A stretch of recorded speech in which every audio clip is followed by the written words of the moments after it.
आप मुंह में चम्मच से काट के रखेंगे तो गायब हो जाएगा। भाई गुलाब जामुन मैगलगंज का ही फेमस है। मैगलगंज जाना है तो रसगुल्ला खाना है। जब मैगलगंज का नाम लोग सुनते तो गुलाब जामुन ही आता है।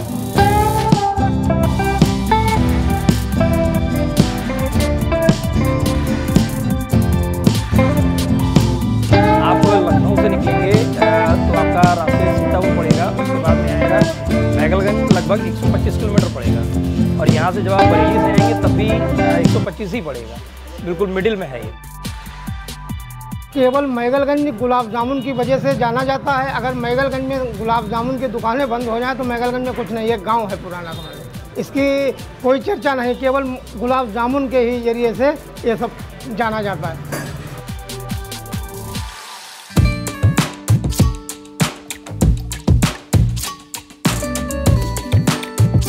हम लोगों की ये 4th जनरेशन चल रही है। हम लोगों का मेनली गुलाब जामुन का है। गुलाब जामुन जो है हम लोगों का 1941 से यहाँ पे बन रहा है।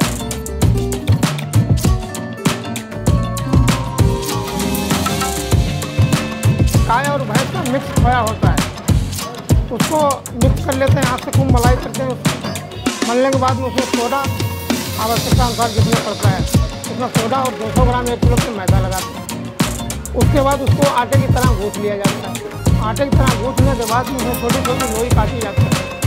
तो लोई को काटने के बाद में गोल की जाती है। गोल करने के बाद में हम उसको कढ़ाई में डालते हैं, घी वाली में। वो हमको देखना पड़ता है कि तेज़ आंच तो नहीं है। अगर तेज़ आंच होगी तो उसमें गुलठी आ जाएगी। उसकी मिनिमम जो सही उसके लिए आंच होती है उसमें उसको डालते हैं।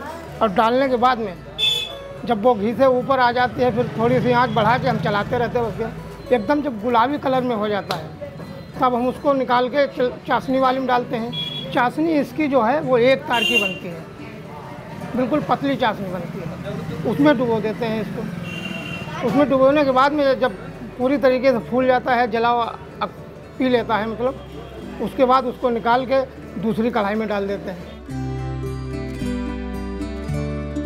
हम 20 साल के थे तब हमने ये काम शुरू किया था। और यहीं जो इनके पहले पिताजी थे लालजी गुप्ता, उन्हीं से हमने सीखा था, उन्हीं ने हमको बताया था। और जो गुलाब जामुन फेमस करके गए हैं वो लालजी गुप्ता के भी बाबा थे, श्याम लाल जी।